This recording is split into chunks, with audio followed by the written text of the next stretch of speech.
Bismillahirrahmanirrahim. Assalamualaikum warahmatullahi wabarakatuh.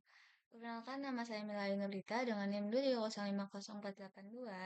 Di sini dibuat video ini saya akan membahas tugas inovasi proyek analisis proyek inovasi, yaitu yang saya pilih judulnya yaitu Website Manajemen Jadwal Belajar Mahasiswa. Nah, website ini merupakan inovasi digital yang membantu mahasiswa dalam mengatur jadwal belajar secara efektif. Platform ini menyediakan fitur penjadwalan, timer Pomodoro dengan durasi fleksibel, dan progress tracking untuk memantau konsistensi belajar. Nah, tujuannya di sini ada membantu mahasiswa mengatur waktu belajar, meningkatkan fokus belajar, menyediakan visualisasi progres, meminimalkan lupa jadwal atau kurangnya manajemen waktu.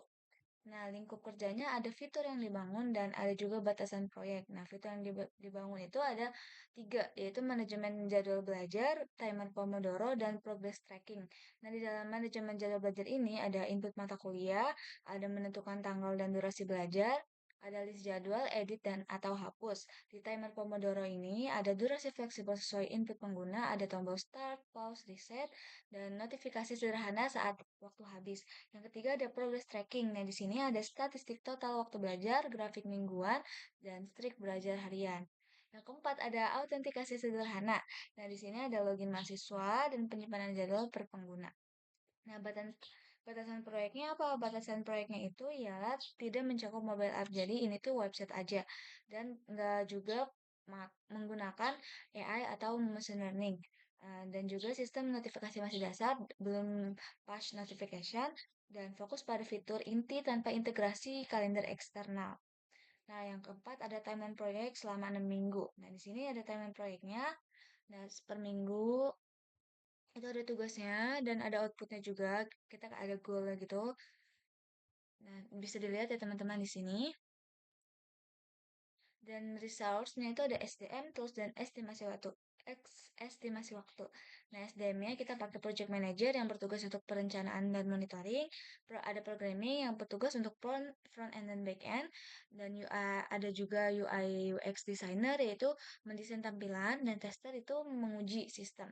Nah, tools yang kita pakai apa aja? Ada VS Code, ada GitHub atau Git, ada Trello, ada Notion, ada Figma atau Balsamiq, ada XMPP. Kita masih bingung, enggak, ada XMPP, bisa pakai Laravel atau C4, dan juga ada browser. Bisa pakai Chrome atau Firefox atau yang lainnya. Nah, estimasi waktu. Estimasi waktunya di sini ada analisis kebutuhan 8 jam, analisis UX 10 jam, implementasi jadwal 12 jam, implementasi timer Pomodoro 10 jam, implementasi progress tracking 14 jam, dan testing dan dokumentasi selama 12 jam. Di sini ada board manajemennya teman-teman. Saya bikin di Trello, di aplikasi Trello. Ada backlognya, ada ini, ada kebutuhan pengguna, desain wireframe, halaman frame, desain UI fitur jadwal belajar, ada desain UI timer Pomodoro. Dan juga ada to-do-nya, ada setup project website, ada implementasi create, rate, update, delete, jadwal, implementasi timer Pomodoro, in progress-nya ada implementasi progress tracking, ada pengujian fitur utama, downnya dokumentasi dan finalisasi.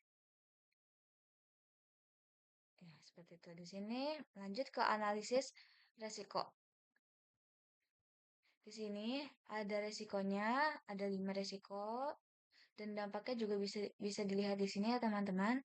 Ada probabilitasnya, ada mitigasinya yang harus kita lakukan. Nah, levelnya ada high, ada medium atau low. Seperti itu teman-teman. Oke, lanjut kita ke indikator. Wait, bukan. Indikator. Sepertinya ini nih indikator. Oke, betul. Di sini ada keberhasilan dan keberlanjutan. Indikator keberhasilan inovasi ada analisis return of investment. Nah, biaya yang dikeluarkan itu total biaya itu 1 juta dari waktu kerja 40 jam dikali 25.000, dan manfaat yang diperoleh itu efisiensi waktu belajar mahasiswa.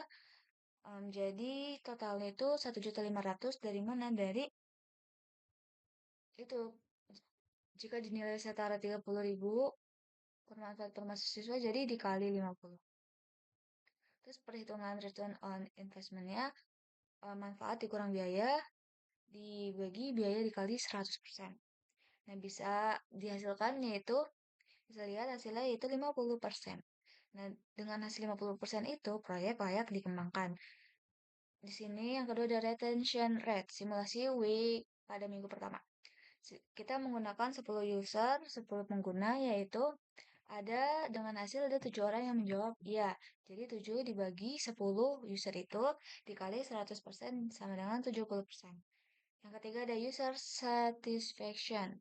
Nah, di sini kita ada 5 pertanyaan. Yang pertama, website boleh digunakan. Yang kedua, apakah timer membantu meningkatkan fokus belajar? Yang ketiga, apakah fitur progres memberikan motivasi tambahan? Yang keempat, apakah tampilan website menarik dan nyaman dilihat? Kelima, apakah jadwal belajar sangat bermanfaat untuk mengatur waktu? Dan di sini ada tabelnya. Dan hasil perhitungannya itu 208 dan rata-ratanya 4,3. Jadi 208 itu dibagi 10. 10 itu usernya. Kemudian 4,3. Nah, dapat disimpulkan mayoritas pengguna merasa puas dengan website manajemen jadwal belajar mahasiswa. Nah, fitur-fitur utama seperti jadwal belajar, timer Pomodoro, dan progress tracking dianggap membantu serta memiliki antarmuka yang nyaman digunakan. Lanjut kita ada feedback loop. Di sini feedback loopnya bisa dilihat. Oke, di sini ada feedback source yaitu berisi user, login, dan survei. Lanjut ke feedback collection yang berisi from tracking event. Lanjut ke analisis yang berisi filter kategorisasi. Lanjut ke prioritization yang berisi dampak dan urgensi. Lanjut ke implementasi yang berisi update fitur. Lanjut ke monitoring yang berisi evaluasi hasil. Nah, jika sudah di monitoring, kita bisa balik ke tahap awal yaitu feedback source. Nah, yang terakhir ada strategi keberlanjutan inovasi.